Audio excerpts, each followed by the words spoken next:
If you look at the average agency, the vast majority of them are not MRR or ARR models. They are not recurring revenue. So they are typically either fixed fee bid, project-based revenue.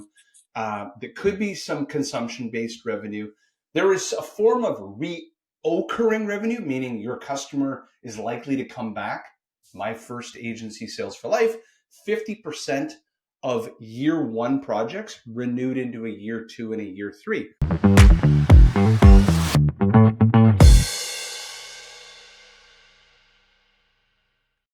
Okay, welcome, Outsource to Profits. I have a fantastic guest, friend, and catmate. We ski together. Dustin, I'm going to let you introduce yourself, but you built and scaled an agency and exited an agency, and now became the Chief Digital Officer at a large media conglomerate. So Dustin, introduce yourself, because this is so many of our customers and listeners are professional services owners and, in fact, agency owners. So floor is yours. Who are you? Yeah, my name is Dustin Titus. I'm a Chief Digital Officer at Zoomer Media and President at Titus One. Titus One's the agency that I sold to Zoomer last summer. We focus on delivering marketing and technology services to help our advertising clients get better ROI from their media. Fantastic. Now, I'm going to tee up the premise for Dustin's conversation today. If you look at the average agency, the vast majority of them are not MRR or ARR models. They are not recurring revenue. So they are typically either fixed fee bid, project-based revenue. There could be some consumption-based revenue. There is a form of reoccurring revenue, meaning your customer is likely to come back. My first agency, Sales for Life, 50% of year one projects renewed into a year two and a year three. But that meant 50% of my business, I was rebuilding every single year because it was non-recurring. So what Dustin and I were talking about offline is, for the vast majority of agencies, there is an accordion of work. There is work projects that expand rapidly and then they contract.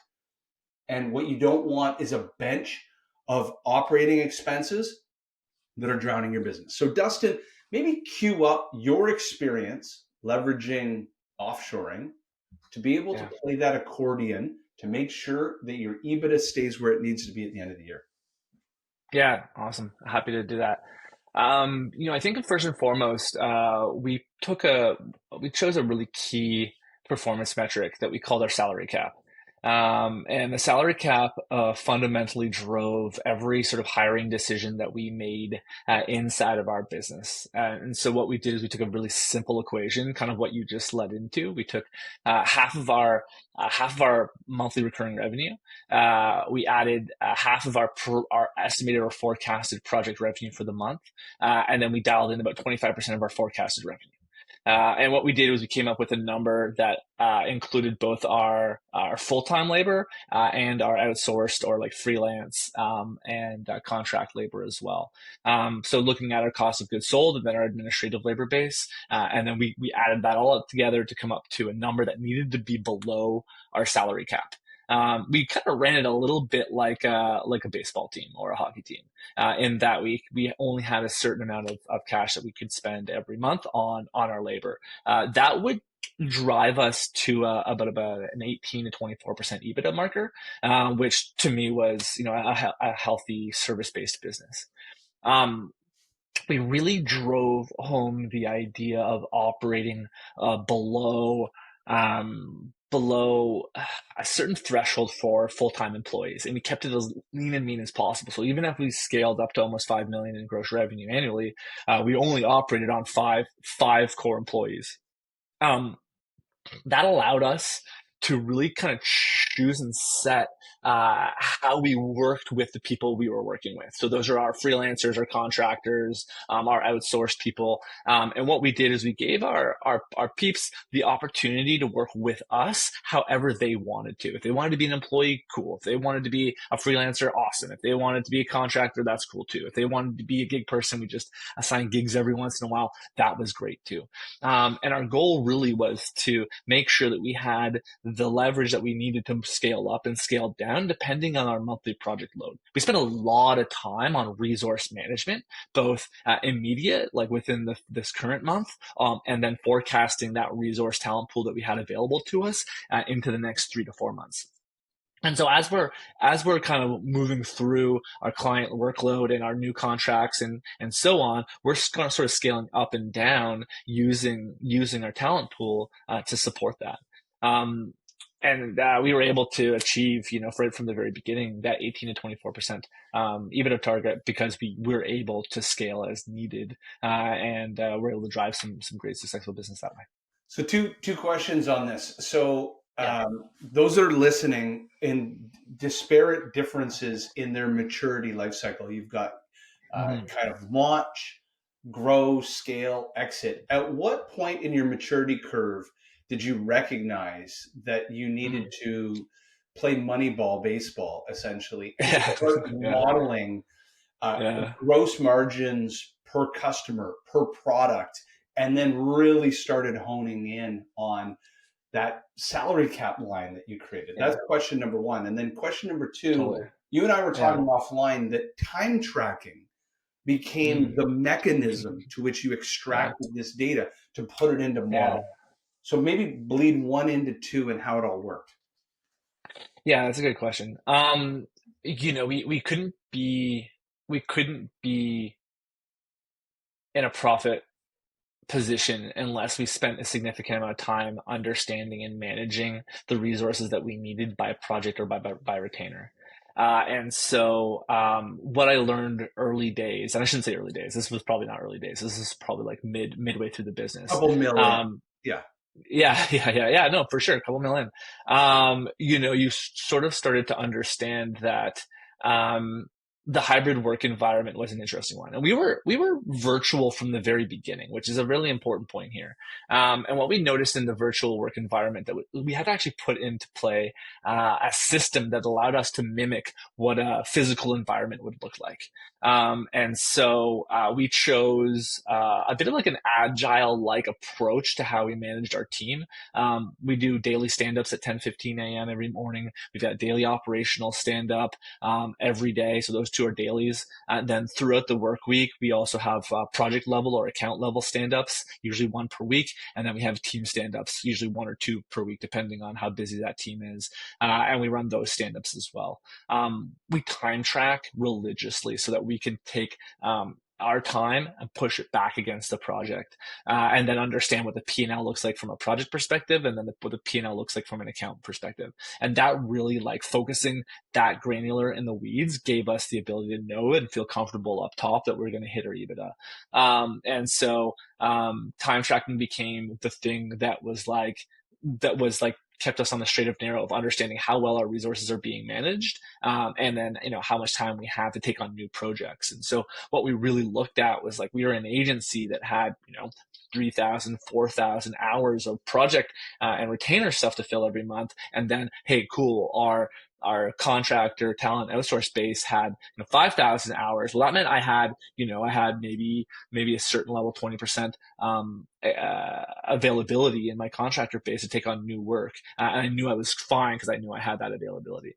Sometimes though it got light, and I was like, oh shoot, I need to get out there and find more talent to fill that pool. So for us, we used Jira, or we continue to use Jira almost religiously, with a plugin called Tempo, and Tempo allows for us to really get a feeling for how many hours per month we are from an agency perspective, and then how much money we need to support the talent we need to fill those hours. And so that was kind of the model and how we drove through that.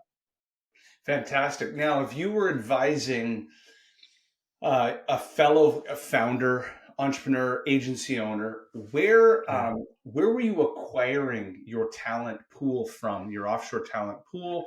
How would you go back to that well and expand and contract? What was the model that worked for you? Oh man. I mean, early it was churn and burn. You were using freelance.com, Upwork, you were looking for referrals, you were like LinkedIning, you were trying to find anybody you could, anywhere you could find them. And this is before this is before freelancers dropped into your inbox in LinkedIn every day, right? Yeah. And so, and like outsourced teams were a little bit harder to find than you would have liked.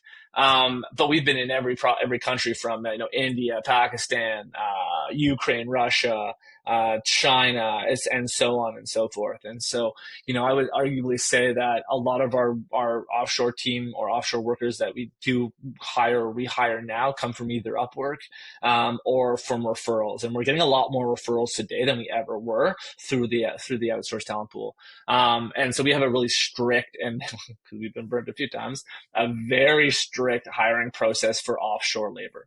And it's not that complex, but usually it's get this sample project done. We'll do a quick code review with you.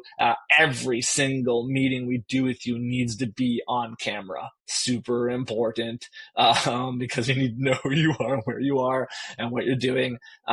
We as a team work Eastern time from 9 a.m. to 5 p.m. You need to be available during those times. That was something that's super important for everybody that works with us.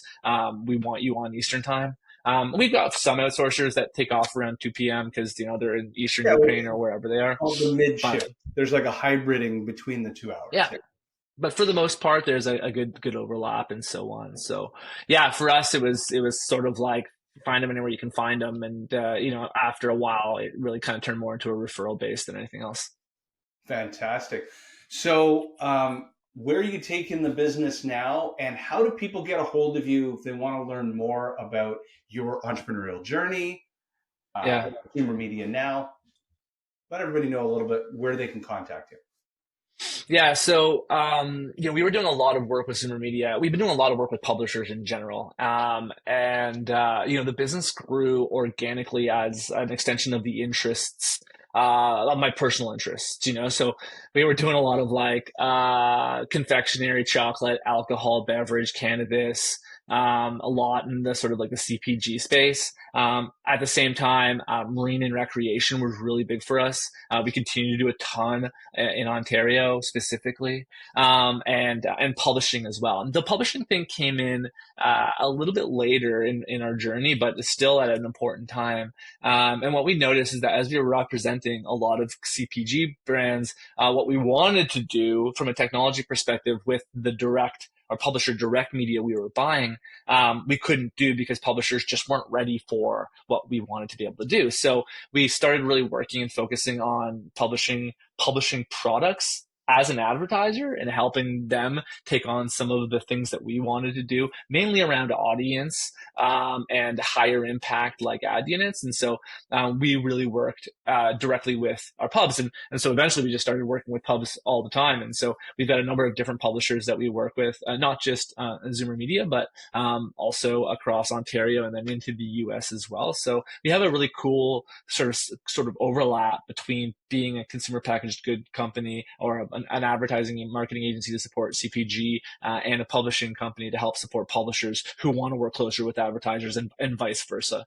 And ultimately what I really find or what I'm really seeing, at least from a direct sold perspective, I know everyone's talking about cookies and the deprecation of Google's third party, and we can get into a whole nother conversation around things like Google's privacy sandbox and what that looks like for the future of audience-based marketing.